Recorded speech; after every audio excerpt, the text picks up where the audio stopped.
Hello everybody and welcome to another knockoff Transformers review. Today I'm taking a look at the ridiculously oversized version of Dark of the Moon Megatron made by the company Taikongzhans.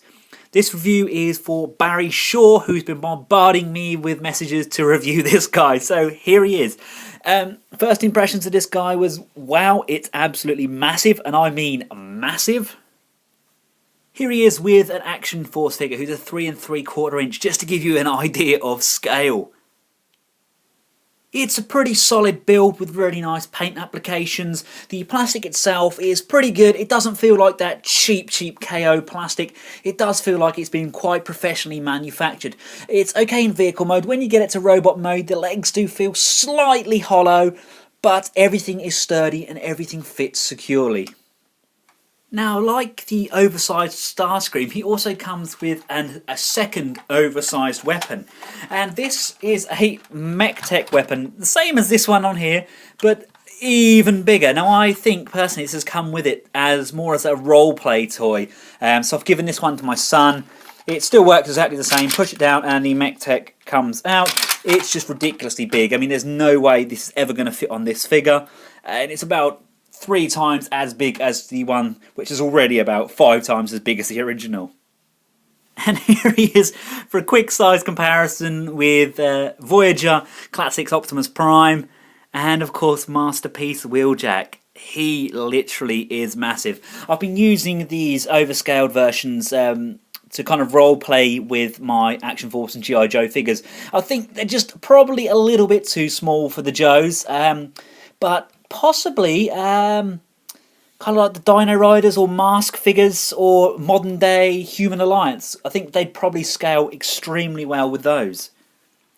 Giving you guys a 360 of this, I mean, it really is incredibly big. It actually makes you appreciate the mould. The actual Dark of the Moon Megatron itself was absolutely tiny. I think that's the reason a lot of people disliked it. But the actual mould itself, looking at it in this huge size, it's actually really nice. I mean, you've got the paint applications along the side here, the use of all of those wheels. I like the canopy draped over the back there. You've got the intricate parts here with the engineering. You've got these smokestacks coming up. And I really love this cowcatcher grille on the front. Now, speaking of the cowcatcher grille, it's one of the main differences between this and the original. Because they don't have the license for the names, this no longer has the text along the front. I believe on the original it said Mack, which was the make of truck. Apart from the grille, I don't know if there are actually any visible differences between this and the original.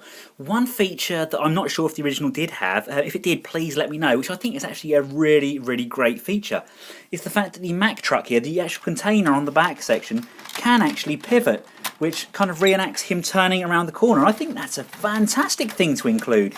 It really does add a little bit more of a dynamic look to the lorry whilst you're displaying it. Now, my Revenge of the Fallen Prime, which is normally displayed in vehicle mode, is in storage at the moment. And the other one I'm looking at the moment, over my shoulder, he is kitted up with the Fans Want It 4 kit. So I ain't about to show you a vehicle comparison, but I will tell you that the vehicle scale of the actual lorry and cab isn't actually that off scale. They look very similar in initial size. But because this guy combines with his entire trailer section, his overall height in robot mode, throws that scale completely out of the window. Just taking a closer look around this guy, I really love the attention to detail. I'm loving those dark, almost bulletproof lenses on the windows. The glorious smokestacks, yes, they're that horrible plasticky grey, but this could be a customizer's heaven. I could see guys with painting skills making a masterpiece out of this figure.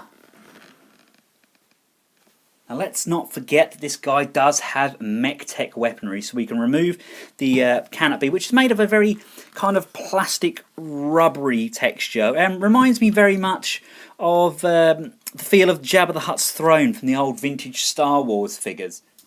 And what we can do, just pull this section up, and there's a handle on the end of the side there.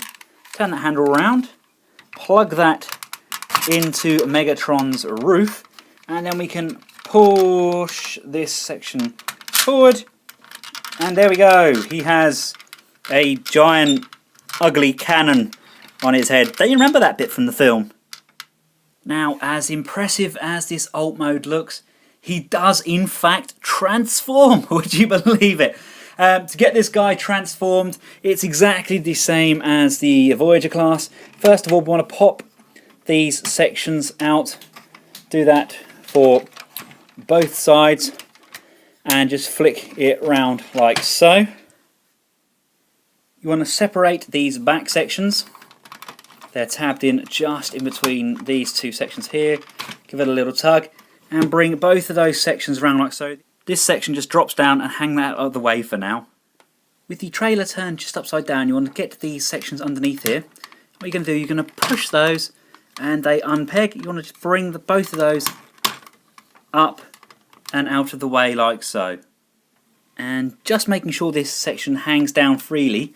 Obviously, if you put any weight on it, then you'll get clearance issues. But as it's hanging down freely, just then push this section down and it sits just on top of the green section underneath. What you want to do, these are tabbed in just together here. You want to just pop those apart like so. That frees up this leg. And what you want to do, you now want to rock this leg down, and you see this green hinge here? That's moving up as we move that section back, and that sits just inside there like so. Let's do that with this leg. Slide this down and it sits in like so. Next, take this hinge with the wheels on, and as it's folding down, just rotate that hinge and push down so it brings this section now level. And as this comes up, this tab here is going to line up with the bottom of the foot, and just applying a little bit of pressure, you can just push that section in like so. Taking a look at the back here, we now get to pull out and just extend those legs down so they can now kind of arch. Oh dear, I managed to hit the terrible sound clip. Yeah, we'll get back to those sounds. Rotate the leg at the knee. And you can also bring up this crotch plate, which is now hanging. And there's a peg just under there that just pegs in like so. So come around to this leg and let's just rotate that knee around like so.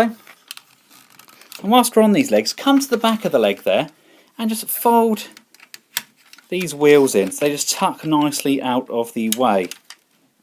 With Megatron standing on his legs, you can now unhinge the arms from underneath here and just lift those up.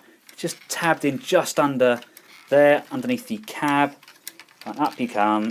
There we go. And just lift both of those arms up and out of the way.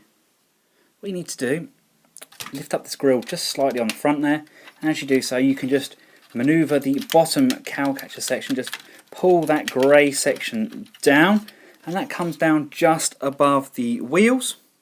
You can now grab this section here, and this whole front section is going to pull apart like so. We can move that round on a really tight joint just underneath here, and hello! From this position, we can slide the shoulder section up, like so, and you want to rotate that round, so that now faces the cowcatcher inwards. It then allows you to rotate the arm, bend the arm, and we can just extend the hand like so. From this position, you want to grab those smokestacks, and you want to rotate them upwards, so they're facing like so. And if we come round to this side, you want to pull this section down. And as you do, just tilt back the cab section here. Tilt that back, and as you pull this section down, Megatron's head pops up. You can then fold the hinge back on itself like so. With this front grille section here, there is slight clearance issues with the knockoff. So make sure you apply pressure just at the base here and at the back of your Megatron, and just push that section up. And that will clear and that will tab in there nicely. And you just want to get the top section here and spin that around, making sure that the back sections clear all of the legs. Round you come. See, the legs do tend to get in the way of that backpack. Bring it all the way round, and that's going to be the front. Last but not least, this chest section are on sliders, so you want to pull those apart and they slide up at a diagonal, so just wiggle it up at the diagonal like so, and again this side up at the diagonal, and that's the chest done.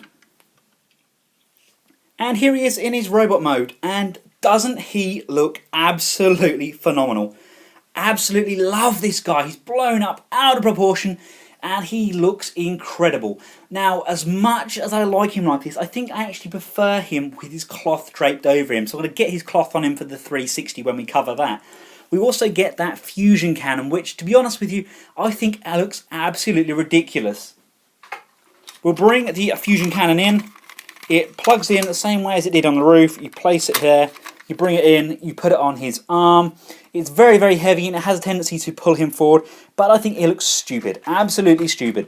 What they need to do, they need to get this UFO shotgun and they need to enlarge it. I need an enlarged version of the UFO shotgun so he can hold this in his hand. That is what we need for our huge, over-the-sized Dark of the Moon Megatron. Now this is how you display an oversized Dark of the Moon Megatron. Doesn't he look good? Okay, yes, the backs of the legs are slightly hollow. You see what I mean? The plastic is a little bit hollow around there, and it does feel quite thin around the knee joints, but everything is very, very tight. Everything works, and he holds his balance an awful lot better than Starscream did. Now, although Starscream is made, in my opinion, of what appears to be a thicker, more expensive plastic, this guy still holds his own against most of the knockoffs on the market. I am genuinely very, very impressed. Now, if I reach round behind Megatron, he does have a button on his bum, which we can press, and he does have sound effects. I wish he didn't.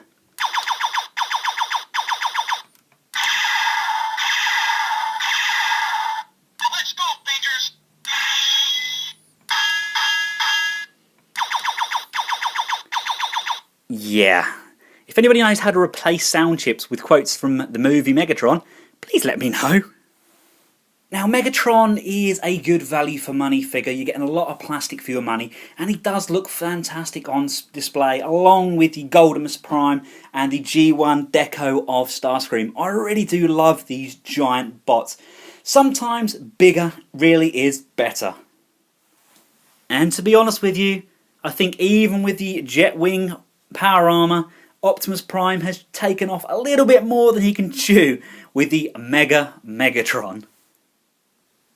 That tiny character on Megatron's shoulder, that's a Hasbro Deluxe figure RC.